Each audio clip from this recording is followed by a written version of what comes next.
Hi అందరికీ నమస్తే. మీ కార్తీక్ ఉంగ్రాల.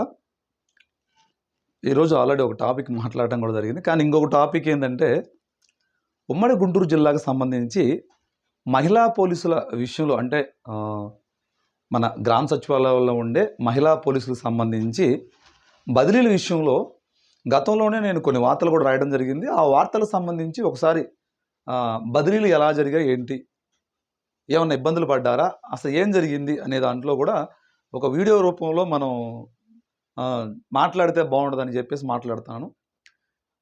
అసలు విషయం ఏంటంటే, గ్రామ సచివాలయంలో ఉండే మహిళా పోలీసులకు సంబంధించి విషయంలో భాగంగా బదిలీలకు సంబంధించి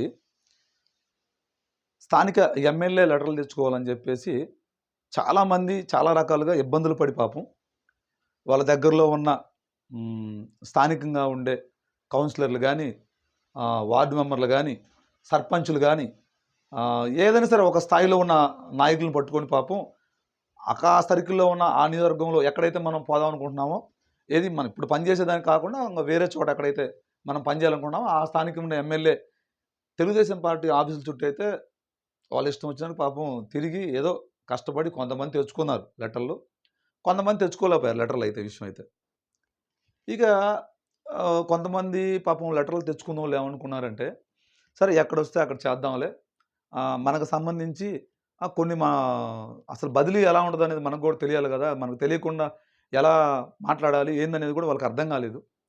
బదిలీ అంటే ర్యాంకు ప్రకారం కానీ, లేకపోతే వాళ్ళకి సంబంధించిన ఎక్కడ ఏం చేశారు, జాయినింగ్ పరిస్థితి ఏంది, ఏ టైంలో జాయిన్ అయ్యారు, సీనియారిటీ ఇలా ఏదైనా ఉంటుంది అన్న ఉద్దేశంతో వీళ్ళు వెళ్ళిపోయారు అక్కడికి. ఉమ్మడి గుంటూరు జిల్లాకు సంబంధించిన మహిళా పోలీసులు అందరూ కూడా గుంటూరు వెళ్ళిపోయారు. గుంటూరు వెళ్ళిపోయారు. ఇంకా కౌన్సిలింగ్ అన్నారు. కౌన్సిలింగ్ అంటే వీళ్ళకి సంబంధించిన ప్రతి ఒక్క చదువుకున్న ఏ పత్రాలు ఉంటాయి అవి కానీ, ఎక్కడ చేశారు, ఏ సచివాలయం చేశారు, ఇలా ప్రతిదీ కూడా వాళ్ళు అడుగుతారేమో ఇద్దామని వీళ్ళు అన్నీ తీసుకొని రెడీ అయిపోయారు అక్కడికి. అక్కడ చూస్తే ఏమీ లేదని చెప్పేసి తెలిసింది. ఇక అక్కడికి వెళ్ళిన తర్వాత మీరు ఎక్కడైతే పని చేస్తున్నారో ఒక తెల్ల కాగితం మీద ఆ పనిచేసిన సచివాలయం, మీకు ఎక్కడైతే బదిలీ కావాలనుకుంటున్నారో ఒక 5 మండలాలు రాయాలని చెప్పేసి చెప్తే, వాళ్ళు మనం ఈ మండలంలో మనం చేద్దాం అనుకున్న మండలాన్ని ముందుగా రాసి మిగతా 5 మండలాలు మిగతా 4 మండలాలు కింద రాశారు. కొంతమంది వార్డులకు సంబంధించి, కొంతమంది ఎక్కడైతే ఆ వార్డులు ఉంటాయో టౌన్కి సంబంధించి ఆ టౌన్లో ఉన్న వార్డులు కూడా రాశారు వీళ్ళు.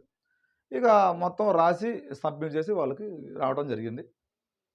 ఇక వీళ్ళు వచ్చిన తర్వాత వారం రోజులకు 10 రోజులకు బదిలీకి సంబంధించి ఏం జరిగిందయ్యా అంటే, కొంతమందికి అని తెలిసింది, అందరికి కాదు, కొంతమంది విషయంలో చెప్తున్నది. కొంతమందికి సంబంధించి పాపం చాలా లాంగ్, అంటే వాళ్ళకున్న పెట్టుకున్న దానికి కూడా 90-80 కిలోమీటర్లు, 100 కిలోమీటర్ల దూరంలో వీళ్ళకి పోస్టింగ్ ఇచ్చారు ఇప్పుడు వెళ్ళాలని. ఏదో రాత్రిపూట 11-12 వచ్చినట్టుంది సర్క్యులేషన్ సంబంధించి. ఏదో వాళ్ళు పాపం పొద్దున్నే చూసుకొని, ఇప్పుడు ఏంది ఎంత దూరం పడింది, ఏంది మనం పెట్టుకుంది అక్కడ, మనం ఎమ్మెల్యే ఆర్డర్ తెచ్చుకున్నాము, దీనికి తోడు వాళ్ళు చెప్పిన 5 మండలాలు రాసాము, కానీ మనకు పోస్టింగ్ ఇక్కడ రాలే, ఎక్కడో పడింది, సుమారుగా 90-100 కిలోమీటర్ల దూరం పడింది బదిలీ పాపం. అసలు అదేదో ముందే చెప్తే ఆ బదిలీ కూడా ఎలా జరిగిందా అంటే, సీనియారిటీ ప్రకారం, జాయిన్ అయిన సీనియారిటీ ప్రకారం జరిగిందని చెప్పేసి కొంతమంది మాట్లాడుకుంటున్నారు. ఆ ఎమ్మెల్యే లెటర్ తెచ్చుకోకుండా, అలానే ఈ 5 మండలాలు రాపించకుండా ఆ రోజే కనుక చెప్పినట్టయితే బదిలీకి సంబంధించి, ఇప్పుడు ఒక బదిలీ చేస్తున్నప్పుడు ఖచ్చితంగా దానికి సంబంధించిన ప్రతిదీ కూడా ఉంటుందిగా, ప్రభుత్వం చెప్పింది కదా, సర్క్యులేషన్ అవన్నీ జీవో అవన్నీ ఇస్తారు కదా. మరి అవన్నీ లేకుండా ఈరోజు తెలుగుదేశం పార్టీ ఆఫీస్ చుట్టూరు తిరిగి పాపం ఎవరిని పడితే వాళ్ళని అడిగి ఇబ్బందులు పడి ఒక లెటర్ తెచ్చుకున్నారు వీళ్ళు పాపం. సరే, ఆ లెటర్గా ప్రయారిటీ కొంతమందికి ఇవ్వలేదు. సరే బాబు ఇదంతా పక్కన పెట్టు, 5 మండలాలు ఇచ్చారు కదా, 5 మండలాలను వద్దనుకుంటే ఆ 5 మండలాలు కూడా కాకుండా వేరే ఎక్కడో ఇచ్చారు. ఈ 5 మండలాలు పోయినాయి, ఈ ఎమ్మెల్యే లెటర్ పోయింది. ఇప్పుడు ఏం చేయాలి, ఎక్కడికో వెళ్ళి పని చేయాలా? ఇప్పుడు ప్రయారిటీ ఏంది, ఇప్పుడు పాపం వాళ్ళ పరిస్థితి ఏంది? ఇప్పుడు ఎవరు ఇస్తారు దీనికి, ఇట్లా ఎక్కడికో ఇస్తే? సరే ప్రభుత్వం జాబ్ అయ్యా, నువ్వు ఖచ్చితంగా చేయాల్సిందే, ఎక్కడేస్తే అక్కడ చేయాలి, తప్పులేదు, అది రూలు, ప్రభుత్వం ఎక్కడ చెప్తే అక్కడ చేయాలి, తప్పులేదు, కాదంటలేదు. కానీ ఇవన్నీ చేపించకుండా చెబితే పోయేది కదా. ఎవరైనా ఇప్పుడు ఒక విషయంలో భాగంగా దెబ్బతిన్నప్పుడు ఏంటంటే, ఆ దెబ్బకు సంబంధించిన కొంచెం బాధ ఉంటుంది కదా మనకు. ఎమ్మెల్యే లెటర్ కోసం తిరిగిన బాధలు ఎలాంటి బాధలు అంటే అలాంటి బాధలు. ఎప్పుడు కూడా ఒక పార్టీ కార్యాలయం తొక్కని ఉద్యోగులు ఈరోజు సంబంధిత పార్టీ కార్యాలయం తిరిగారు, అక్కడ పెద్ద ఇబ్బంది పడ్డారు. అక్కడ మళ్ళీ పోటీ, ఇంకొక మహిళా సంబంధించిన పోటీ అక్కడ. నాకు కావాలంటే నాకు కావాలని, నాకు కావాలంటే నాకు కావాలని. ఓ 10 మంది లీడర్లు మళ్ళీ అక్కడ పోటీ. నేను ఈ అమ్మాయికే ఇప్పిస్తాను, ఫలానా ఈ అమ్మాయికే ఇప్పిస్తాను అక్కడ పోటీ. ఇన్ని పోటీల మధ్య ఒక లెటర్ తెచ్చుకున్నారు పాపం వాళ్ళు. సరేరా బాబు ఇదంతా బాగానే అనుకున్న సందర్భంలో మళ్ళీ ఈ కౌన్సిలింగ్‌లో ఈ 5 మండలాలని చెప్పేసి ఇదొక సమస్య మళ్ళీ ఇక్కడ. సరే ఇవన్నీ దాటుకొని వచ్చావురా బాబు అనుకుంటే, ఈరోజు ఎక్కడికో వెళ్ళి ఉద్యోగం చేయాల్సిన పరిస్థితి.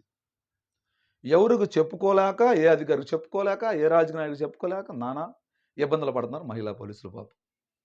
ఇది బదిలీకి సంబంధించి, మహిళా పోలీసుకు సంబంధించి. మళ్ళీ చెప్తున్నాను ఇలాంటి వీడియోస్ ఖచ్చితంగా నేను చేస్తూ ఉంటాను ప్రతిరోజు కూడా. ఏ అధికారికి సంబంధించిన సరే ఏ ఇబ్బందులు పడుతున్నారంటే ఖచ్చితంగా నేను నా వీడియో రూపంలో అందిస్తాను. నా ఛానల్ సబ్స్క్రైబ్ చేయండి. ఫాలో కట్టండి ఖచ్చితంగా. నా నంబర్ 93058878 99087159 ఖచ్చితంగా మీ సమస్యలుంటే ఈ 2 నెంబర్‌లకి కాల్ చేసి చెప్పండి. నేను ఆ సమస్యల మీద ఖచ్చితంగా నేను వీడియో ఖచ్చితంగా చేస్తాను. మర్చిపోవద్దు నా ఛానల్ సబ్స్క్రైబ్ చేయండి ప్రతి ఒక్కళ్ళు కూడా. Thank you. మీ కార్తీక్ ఉండ్రాల, పల్నాడు ప్రభ ఎడిటర్.